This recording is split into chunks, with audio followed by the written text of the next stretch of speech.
Burn Line Podcast. The burn line on a well-crafted cigar is straight and sharp as a razor, much like our wit and wisdom.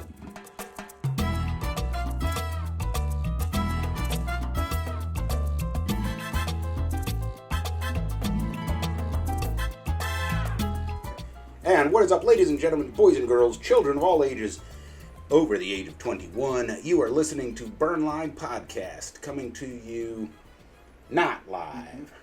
And we are coming to you from Tobacco on Main Street, here in downtown Westminster, Maryland. Right here on Main Street in historic Westminster is Tom's Tobacco on Main Street. Yeah. And we have got something kind of cool. This is not something that just came out. This is the Drew Estate Brothers of the Leaf Lancero 2018. Very well aged, and an example of some of the aged selection that you can get here at Tobacco on Main Street. And we thought this would be a treat. So we got a lot of stuff going on here. Number one, this is was a quality cigar when it came out. And we'll talk about Brothers of the Leaf and availability and stuff like that. High quality when it was released, and now it has got 6 years of age on it. Oh, yeah. Almost 7 years of age on top of the production. Looks gorgeous, and it is a Lancero. So we're hitting all of the stuff on this show. But to enjoy this Drew Estate Brothers of the Leaf Lancero, we have to cut and light it, of course. And we will start with the official cutting, brought to you by Lord Baltimore Distributors. The official cutting is brought to you by Lord Baltimore Distributors. Featuring proprietary blends available nowhere else, Lord Baltimore Distributors are meticulously crafted boutique cigars made in small batches for every palate. Lord Baltimore Distributors, when only the best will do. And as always, we remind you to clip that cigar with authority. No limp-wristed cutting allowed. And then we're going to tap this out on the back of the hand. Just the part that's going in your mouth, just go ahead and tap it gently. Getting all that little scraping flecks of tobacco out. Unless you like getting that on your tongue and teeth and lips and everything, then don't bother. Dude, you got to smell it. It smells leathery. It does smell good. Smells like leather dipped in manure. Yeah. That is a perfect fermented cigar smell. Dude, I love the look, because it's like rustic, but like oily and matte. It's like three different... You know what this looks like? This looks like what Mark Twain would smoke while hanging over the rail of a riverboat on the Mississippi after having just won a bunch of gambling. Yeah. That's what this looks like. Or lost. He'll smoke regardless. No, it's got the air of a winner about it. Yeah. All right, you going to do a cold draw? Nah. Cold draw? Yeah. It's got a nice... Ooh, that's chocolatey. Interesting. Very nice. Espresso? Yeah, a little bit. And pepper. You taste the pepper on there? All right, let's go ahead and get these lit. The official lighting brought to you by 2C Premium Coffee. The official lighting is brought to you by 2C Premium Coffee. Keep your day fueled with delicious coffee from 2C Premium Coffee. Featuring select beans from Bali, Kenya, Ethiopia, and around the world, 2C Premium utilizes continual roasting, so you are always getting a truly fresh cup of premium coffee. 2C Premium Coffee, morning made us. And as always, we remind you, toasted, not roasted. Treat that cigar with the love and the respect it deserves, and it will return the flavor.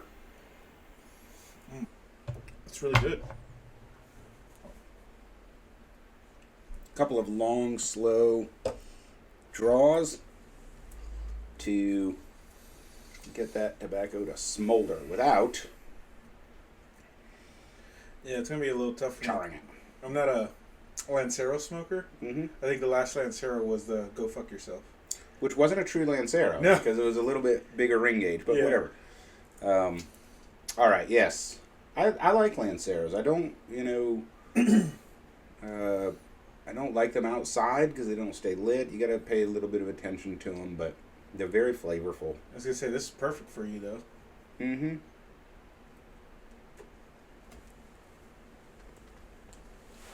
Oh, you know what? The Golden Hand of Destiny is not actually in the camera. Let me just... There we go. By the way, this is spicy as shit through the nostrils.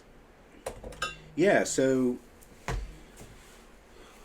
want to take a few... Let it burn down a little bit, in case I got some char in there.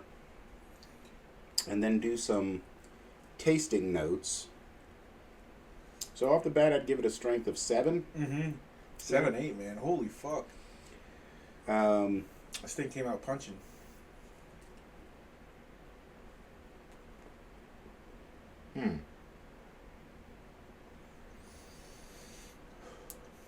This is really interesting because there's an element of chocolate and an element of pepper. Mm-hmm. No cinnamon, but it kind of reminds me of Mexican chocolate. Yeah. Is you retro? Yes. Dude, it is. Hold it a little bit in your mouth and then retro. Give it like 5 seconds. It just gets spicier. Yeah, if you let this sit in the back Mm-hmm. of your nostrils, it is going to make your eyes water. It's pretty spicy. Dude, that's crazy. If you just retro, like if you avoid that soft part Mm-hmm. of the palate and just through the nose, You don't it's taste okay. But if you, yes, this can get spicy fast, I think. This is. But it's interesting because it's not like a...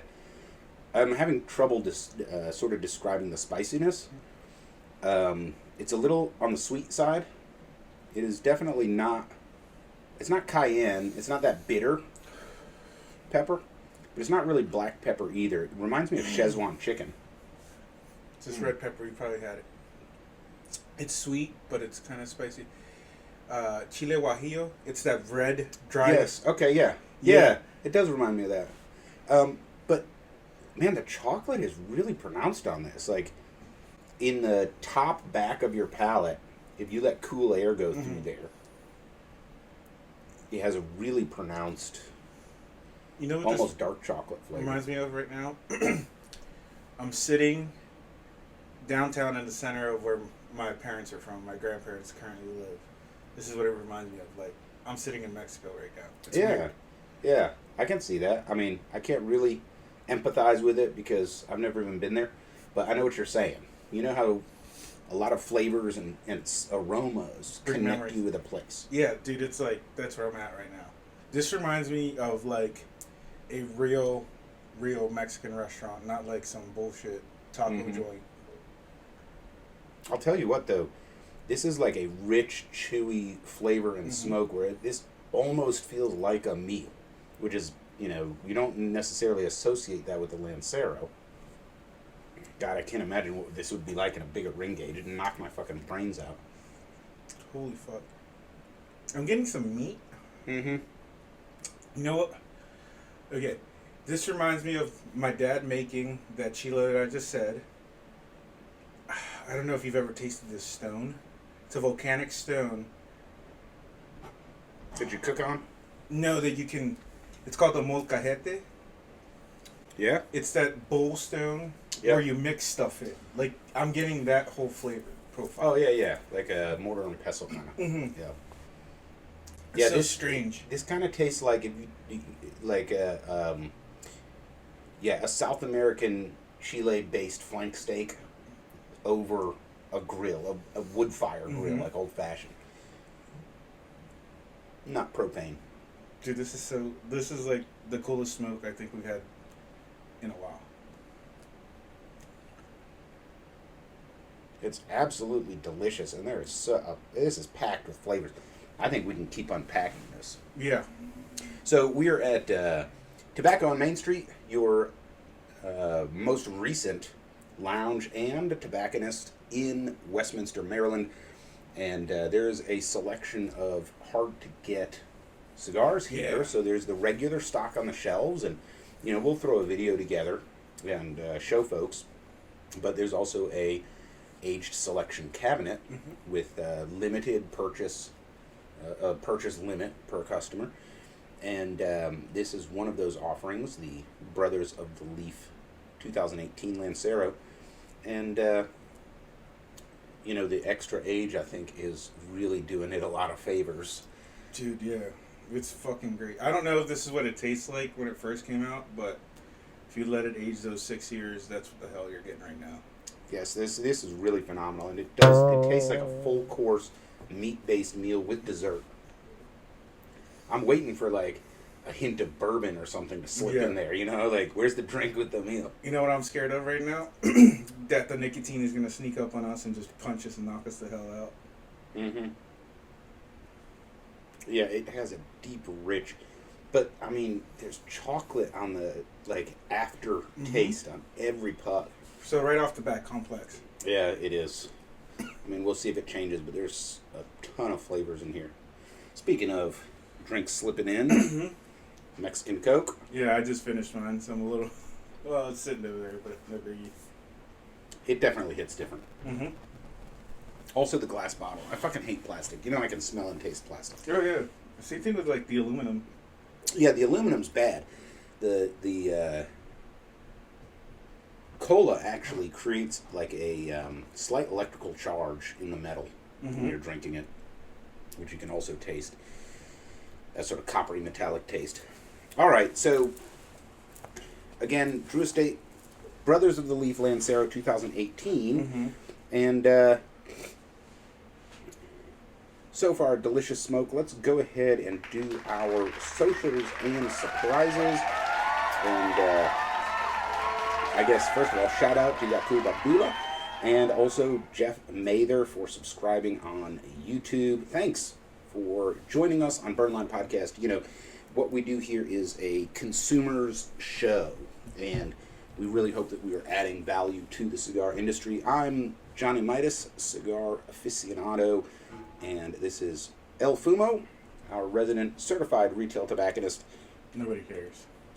And you know what we've got going on is a show where we smoke cigars with you and tell you what we think. Also, bring you some stuff about the cigar industry. We'll talk a little bit about Drew Estate today. Yeah.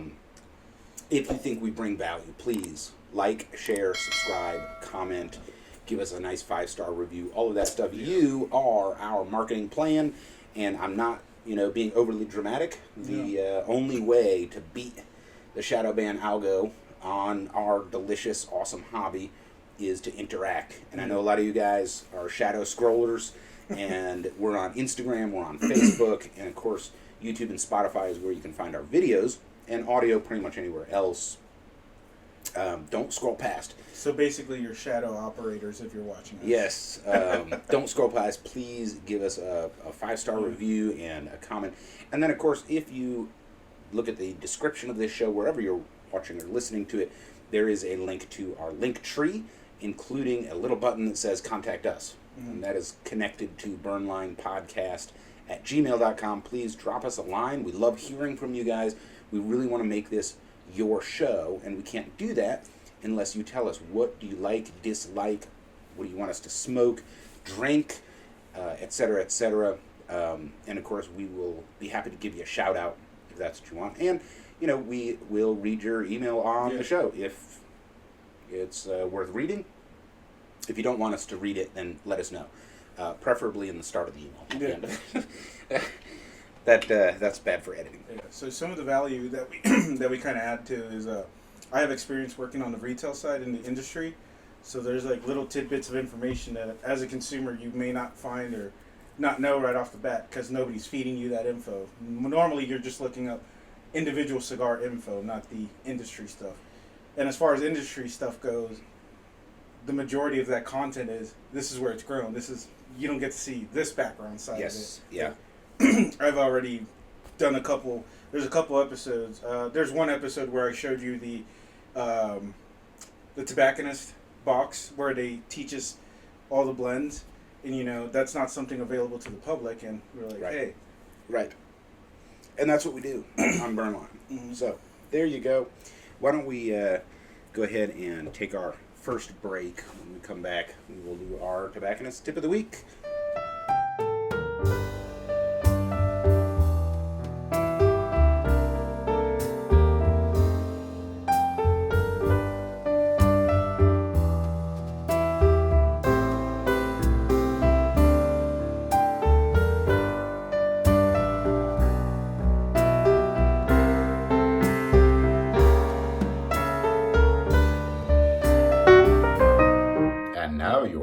Tobacconist Tip of the Week with Angel Solorio.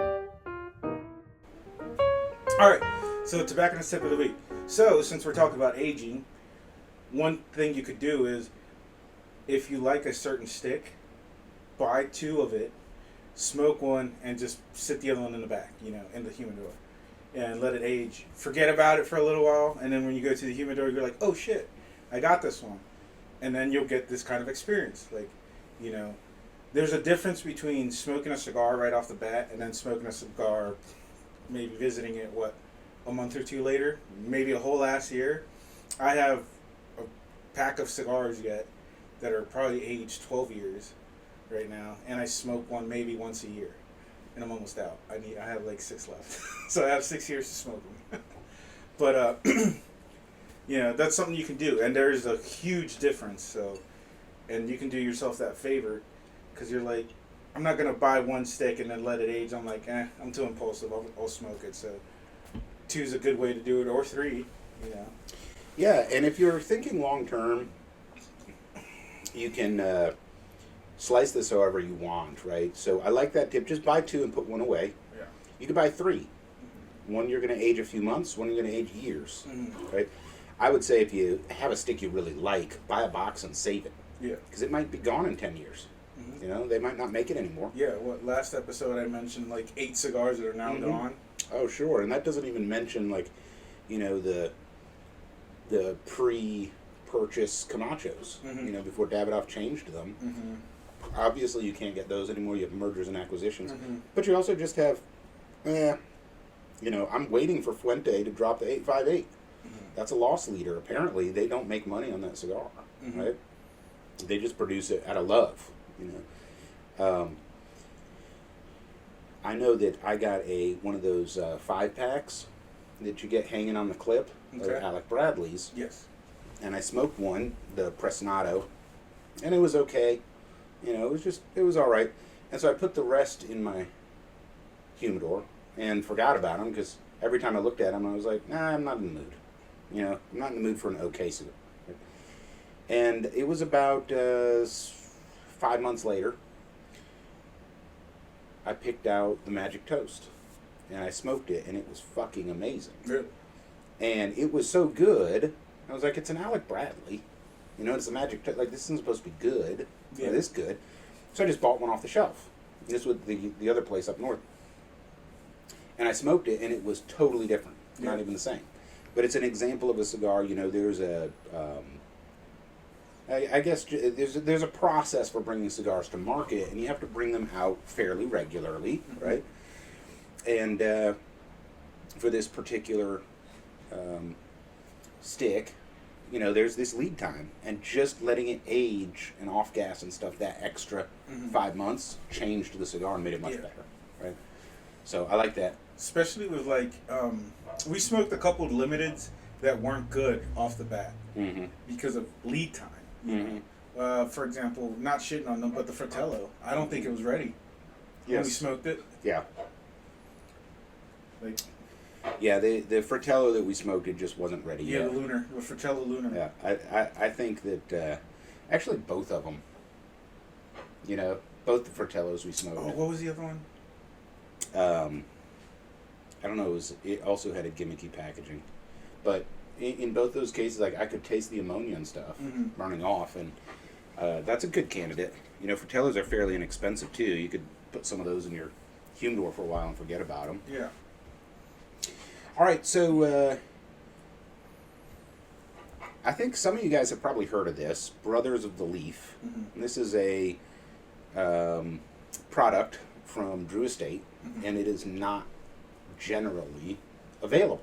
This is limited. So why don't you tell us from the retail side a little bit about that program and how it works, and we'll go from there. Okay, so on the retail side, this is accounts that cannot be purchased by an individual such as you or myself. Right. So you have to be a retailer, a big purchaser, blah, blah, blah. So this kind of works like a rewards program at almost any store, but on the retailer side. So Drew has your regular retailer, and then after a certain cap and you go past the amount of purchases, you get the Drew Diplomat. So if I'm a retailer, I have to purchase a certain amount a Drew Estate product to resell. Mm-hmm. At which point I gain diplomat status. Yes. Now, do they confer that? Do I have to apply for it?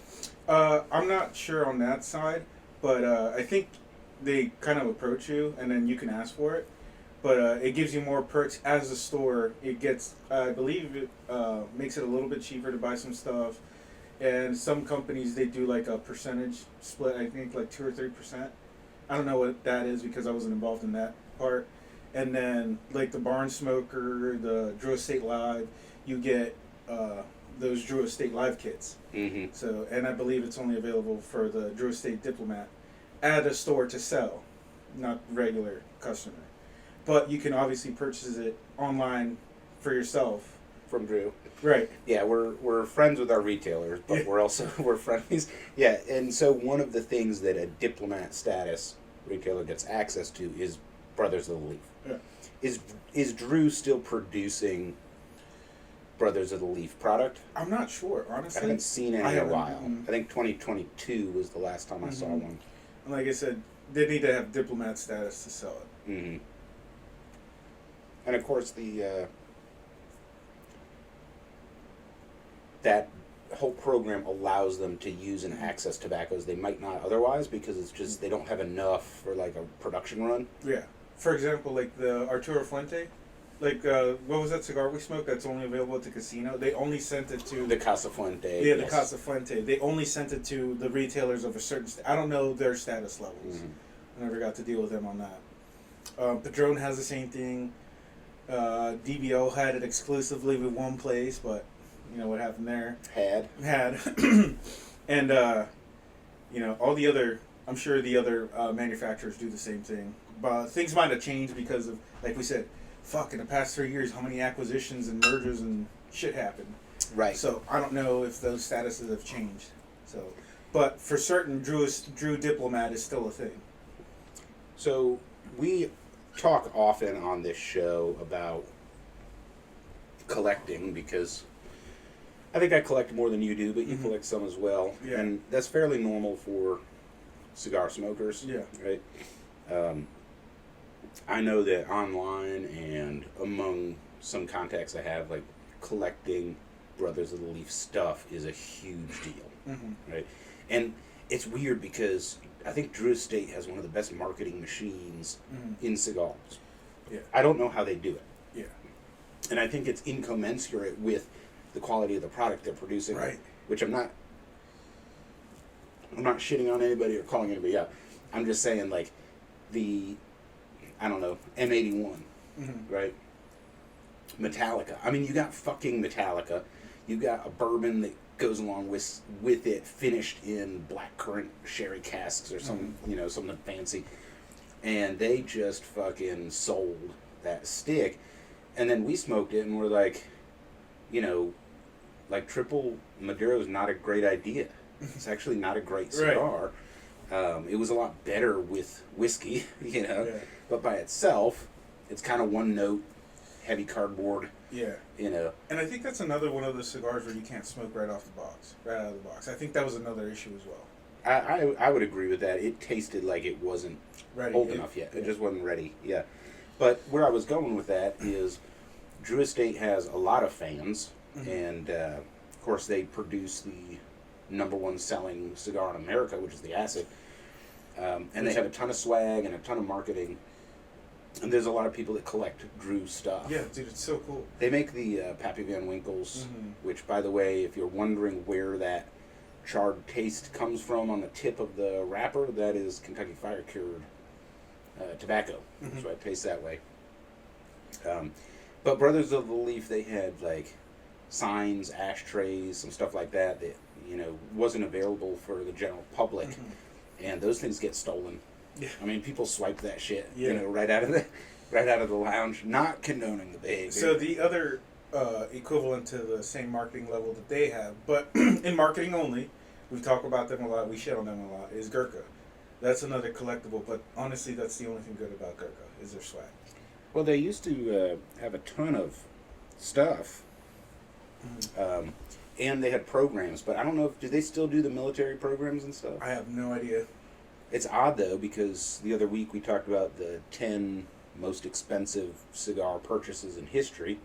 And of course, number 2, spoiler alert, if you're not watching these in order, was 600-year-old Mayan cigars that some archaeologists dug up and auctioned off for $500,000 or whatever. What the hell, man? Yeah, I mean, if I had the money, dude, you know that would be in Johnny Midas's humidor. Right? I would smoke one. I'd buy 6. Yeah. And I'd be like, these 5 are now worth more because I just smoked one. Right. Just to say I fucking did. I think we need to get those 150-year-old Cubans, though. Yeah, yeah. Well, we can. Yeah. I mean, what do you do with them? They're trash. Yeah, just smoke them. Fuck it. I mean, yeah, just to say you did. Yeah. Sounds like something I'd do. Yeah. But, two of the purchases on the list were fucking Gurkhas. And it's like, and then you read what it's made out of, and you're like, I don't care. You're like, that's on the shelf in there for $10. Like that same, like Ecuadorian Habano, give me a break. That's a great wrapper, but it's on every cigar in there. Yeah. All they did was literally sprinkle diamonds on it, Swarovski crystals and shit. I was gonna say, yeah. Although I have to admit that King of Denmark, that was kind of something I'd buy. Yeah. I mean, it's got my name on the band and 24 karat gold. I mean, that's Johnny Midas territory.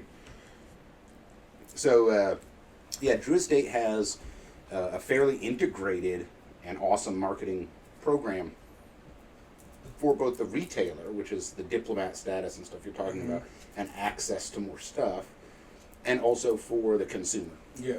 As well. So, give them props. Yeah, I was going to say, they're one of the most consumer-friendly, what do you even want to call them, like manufacturers? Well, they're not really a manufacturer, but... cigar companies. Company.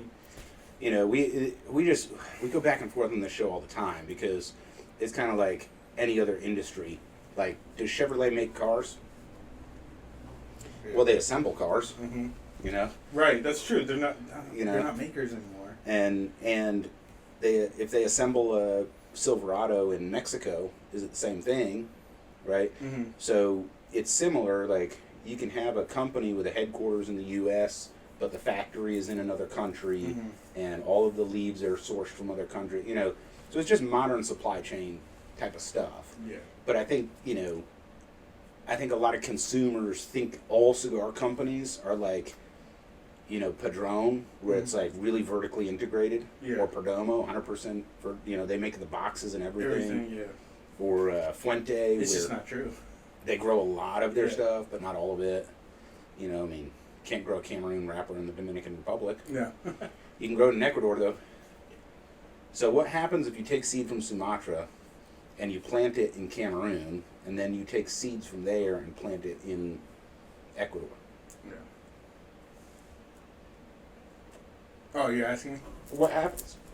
Just changes a little bit. The dirt? Well, it changes. Yeah, sun and soil, it changes, but it's funny because I don't like Sumatra seed. I don't like Indonesian from Indonesia. It's Ecuadorian, Sumatra, Cameroon. Yeah.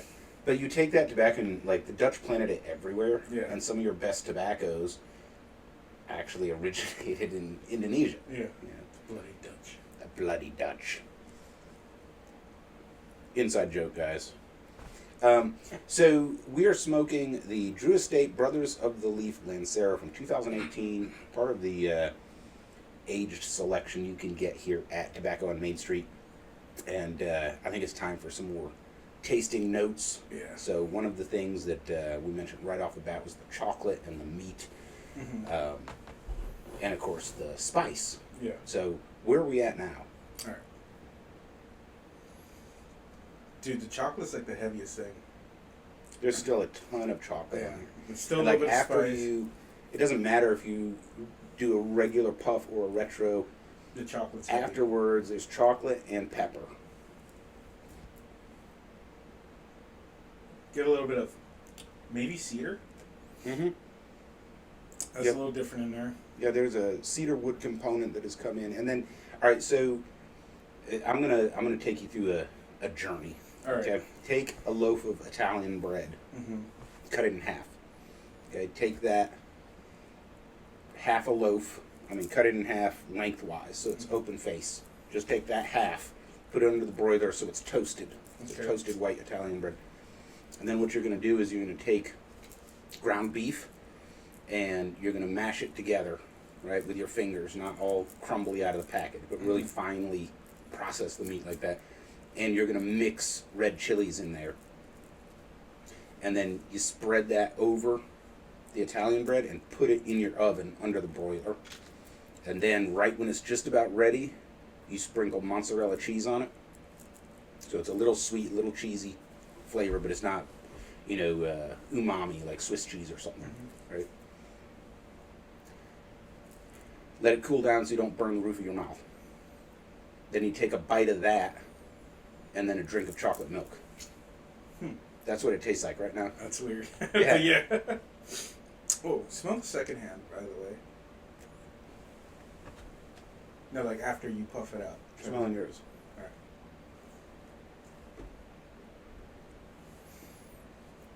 Smells really good. Oh, wow. Yeah, it has a really sweet fermented smell to it. That's really interesting. Yeah, so you're not going to offend anybody walking down the street smoking this. I don't know, but it is strong aroma. There's a lot of it. But yes, it has a really interesting second hand.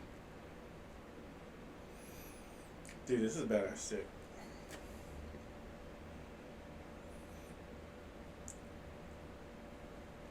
The only thing that I'll say about this cigar that's interesting is, like, if you take a regular draw, you almost get more smoke than you can enjoy.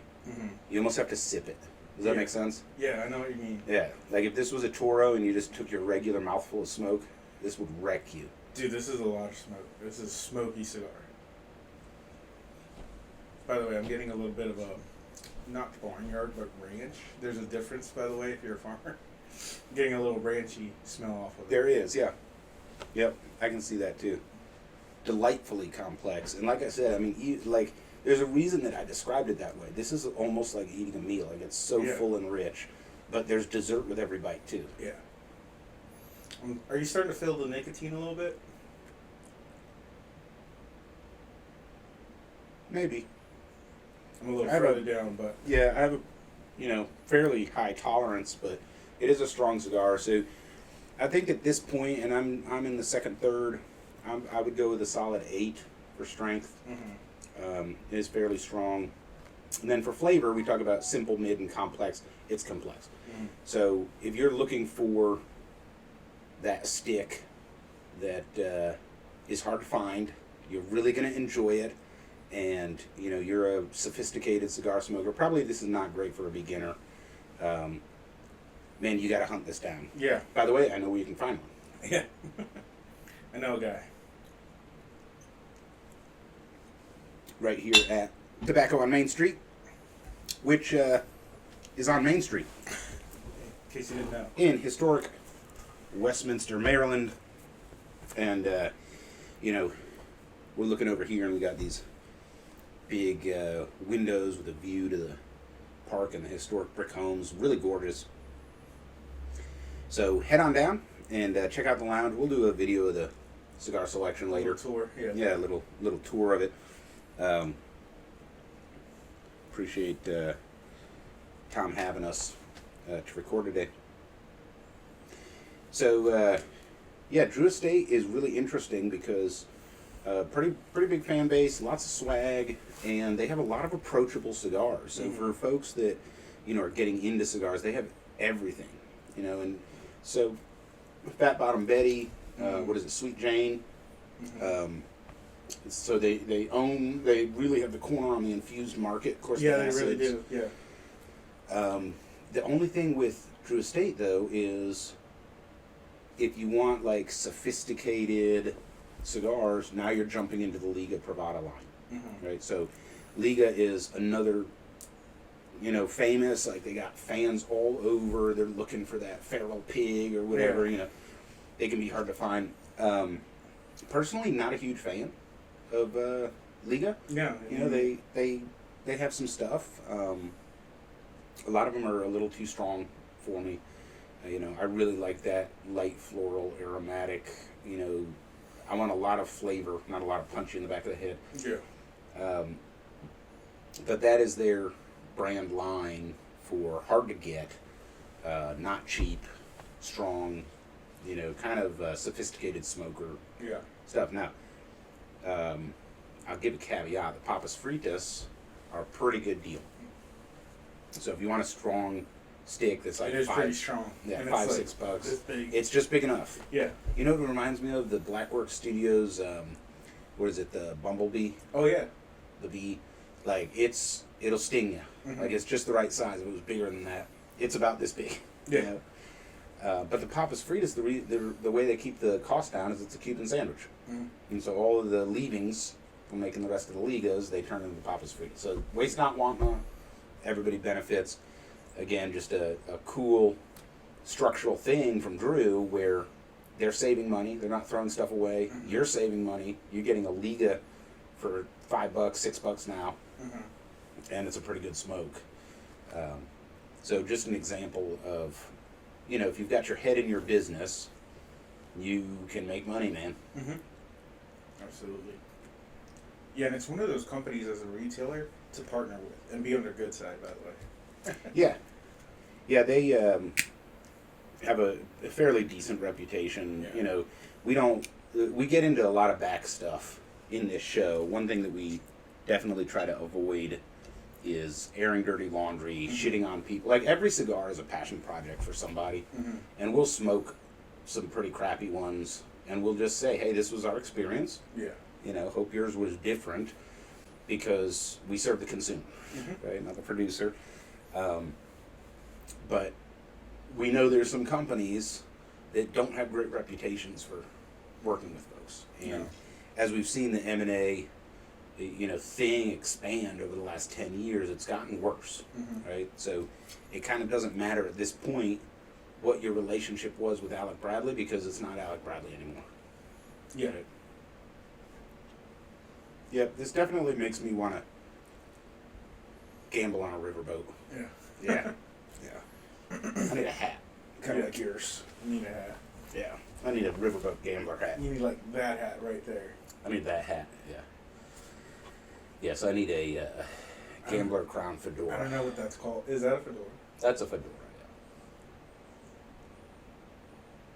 Oh, speaking of fedoras and people dressing weird, did you see Craven? Came out on Netflix. No. I It's, know what you're talking about. yeah, it's not bad. Huh. You know, that's a really out there Marvel character. I guess Netflix got it because it's not part of the MCU. Mm-hmm. But you know, it's about this like kid whose dad is a Russian mob boss, and he has some magic spell happen in Africa where he merges with a lion or something. Yeah, typical Marvel shit. But his dad is played by Russell Crowe, Oh, nice. old Russell Crowe. I mean, like Russell Crowe nowadays. Yeah, You know, that's pretty cool. Yeah, he looks a little different from his Gladiator days, but.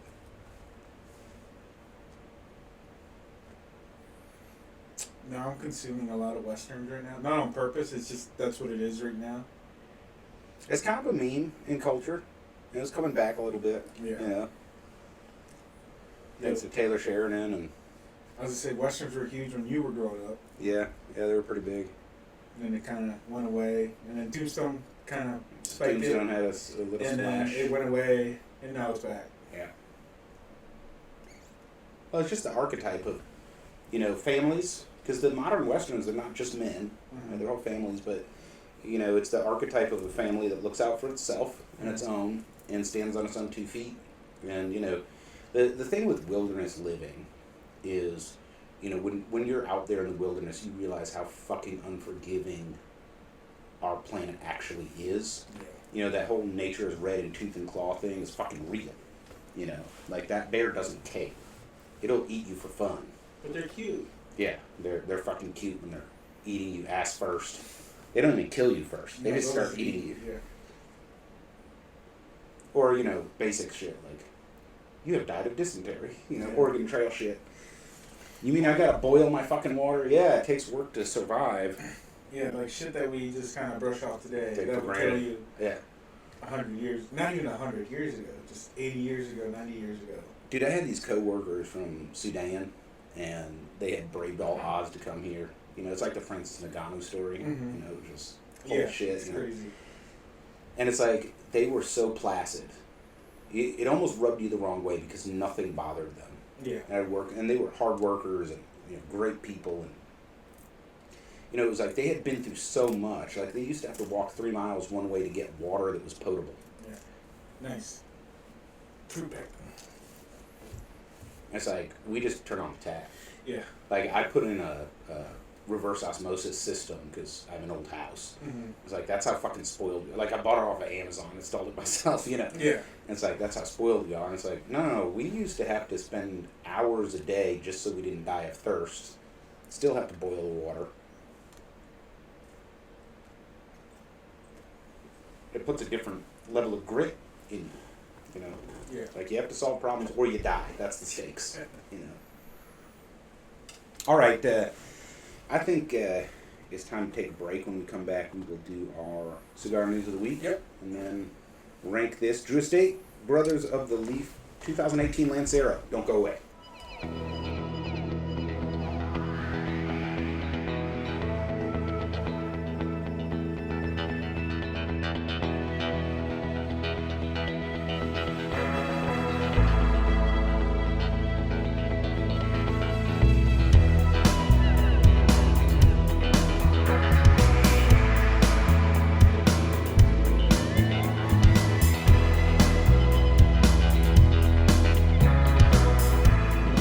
Now your cigar news of the week with Angel Solorio. The Trinidad Espirito Miami edition is debuting next month. So we smoked which Trinidad? It wasn't that. It was last I think we year. smoked the number 3. Yeah, the number 3. So Altos USA will release the Trinidad in April, and it's going to be in one Vitola, a 6 1/8 by 52 Bellicoso. It's going to be a Nicaraguan puro. And it's called the Miami. The Miami. So again, Miami. Altus USA. This is their American brand Trinidad, not to be confused with the Cuban Trinidad. Correct. And the Espiritu came out. It was a hit. They came out with the number 2 and then the number 3. Now they're coming out with the Espiritu Miami. Okay. Which is funny because it's not even made in Miami. I don't know, but you know, Miami's a cigar city, so there's a lot of Yeah. tributes to it. Yeah, so AJ's blending that, so that'll be cool. So you know it's gonna be good. And then maybe they should get sued. But Gurkha's gonna be shipping their Year of the Snake. Oh, now Gurkha's okay. Yeah. Maybe somebody should Yeah, sue reverse them. lawsuit. Here it comes. Yeah. So Casa Carrillo, Oscar Valderes, and Oliva they're gonna do the same thing they did with the Year of the Dragon, have different manufacturers produce them. Oh, Yeah. okay. So Is it the same ones? No, it sounds different. No, like I said, it's just Casa Carrillo, Oscar Valderes, and Oliva will be making them. So it's 3. Instead of 5 or 6, like Yeah. the Year of the Dragon. Okay. All right. Yep. And then the CLE Maduro will be debuting. Debut. There's no T. I know, Debuting. I don't know why I was having this. Debuting. I think I'm putting too much Spanish emphasis on my stuff today. Plus speaking looks of French. No, that's not obvious shit. Debuting. That will be debuting. Sir, blow your nose. Gargling with gravel. Yeah. So, It's going to be debuting at PCA. So it is going to be. It's going to have a Mexican San Andres wrapper, pretty much Connecticut, Corojo, and Habano. Right. interesting. In the middle. It's gonna have 5 vitolas. It's not gonna be expensive. So like anywhere from $5 to $11, depending on the vitola. Yeah, CLE is pretty approachable. And that's, of course, the Aroa family, Mhm. you know, most famous for Camacho. Mm-hmm. And what their big holding is their farm in Honduras. Yeah. Yeah.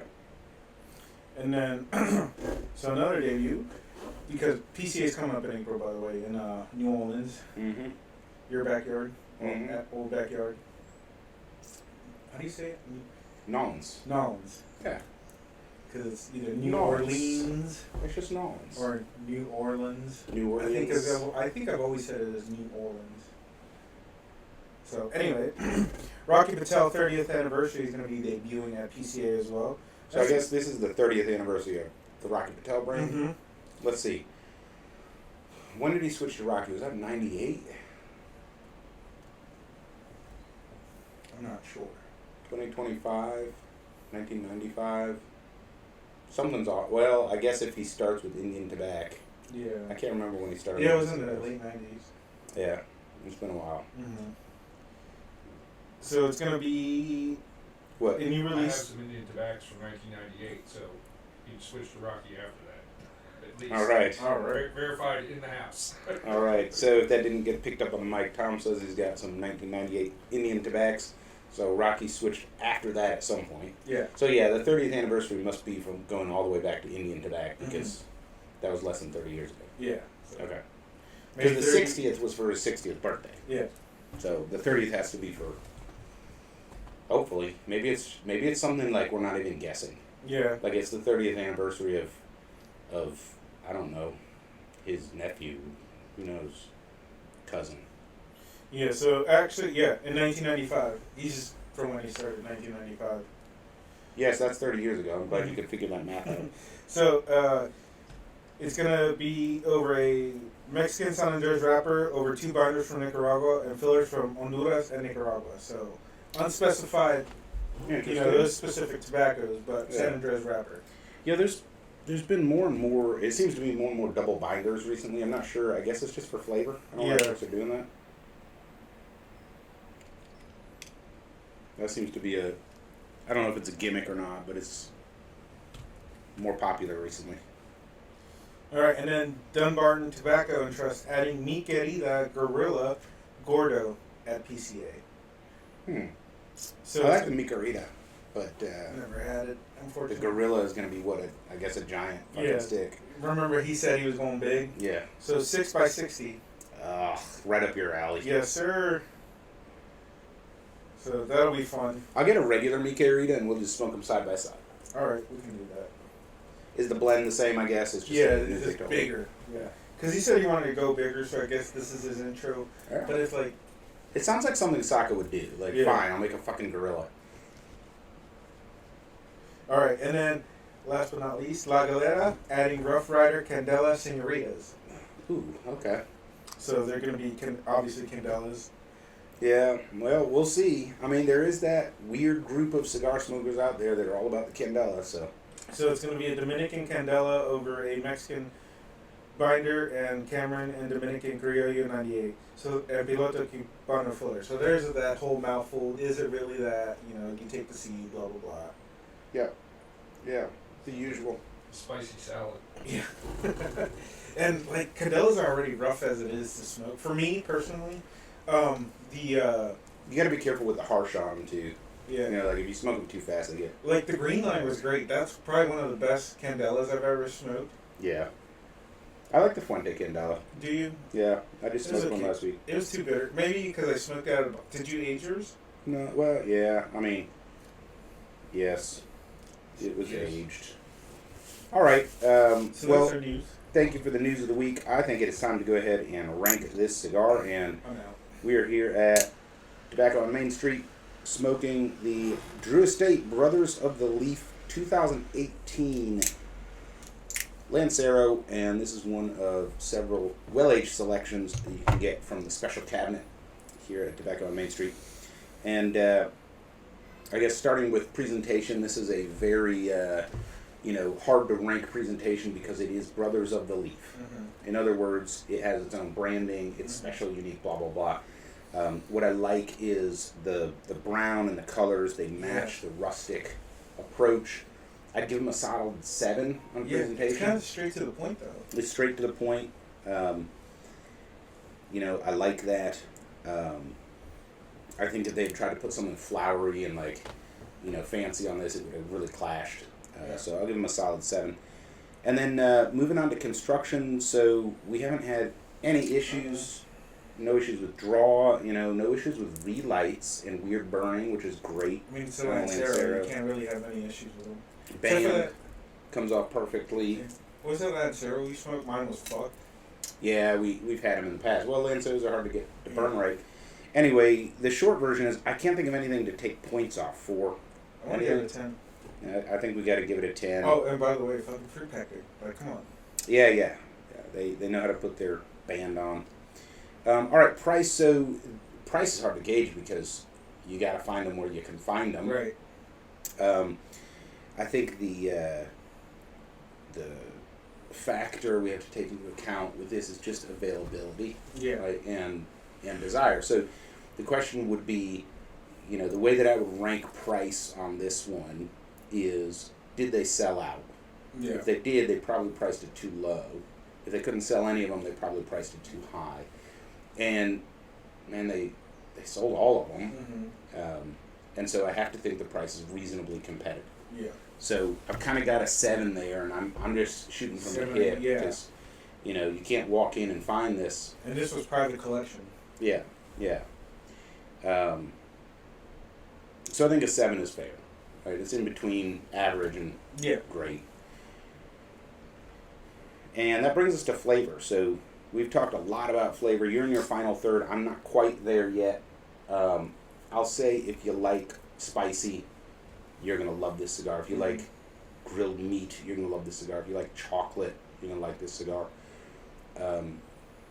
Interesting flavors to kind of put together, and it totally fucking works, which is so weird about it. I know a lot of folks, just aren't going to like this cigar because it's strong and heavy, and it's like a full dinner course. So, we're in the subjective part, but this is one of those, I think if you're a sophisticated or experienced cigar smoker, you can't not try it. Right. You have the ability to.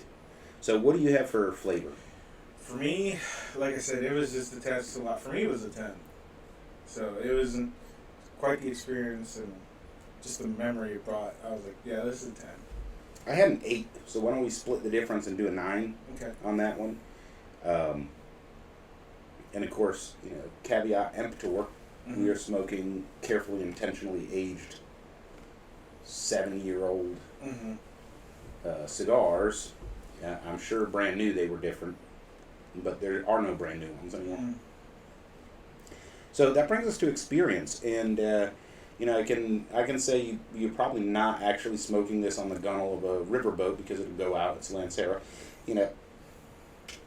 too expensive for bullshit tasks, and then on top of it, like, you probably don't want to exercise. This will knock you on your ass. Yes, it's pretty strong. But this has this really special place where you can share this with somebody like you, like we both like cigars, have an awesome time. It's not, hey, congratulations, you got married, or congrats on your promotion. Yeah. But it is definitely a share with another person or gift to a cigar lover. Yeah. Type of experience, So, limited experience, but in that limited niche, extremely enjoyable. And I think this is a cigar aficionado's cigar. So, what are you thinking for experience? Just because of how special, man, like an actual, this one's going to be a tough one, but for me it's like a 9, personally. Like I said, we're in the right environment, the right person to smoke it with. So yeah, it's a 9. Yeah, I think I was going to go 8. So, 8 or 9 on experience. If you're the right cigar person, I think this is can't pass it up. Right. Type of opportunity. And so that brings the final score for this Drew Estate Brothers of the Leaf 2018 Lancero 242. Nice. Very high scoring stick for us. And they are available, at least for now, on the shelf at Tobacco on Main Street. So head on down here and grab you one.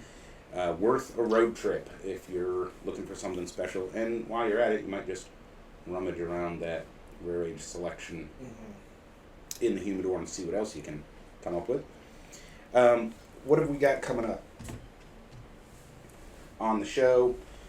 We've got some releases coming out for CLE, so we're probably going to try to get our hands on some of that stuff. And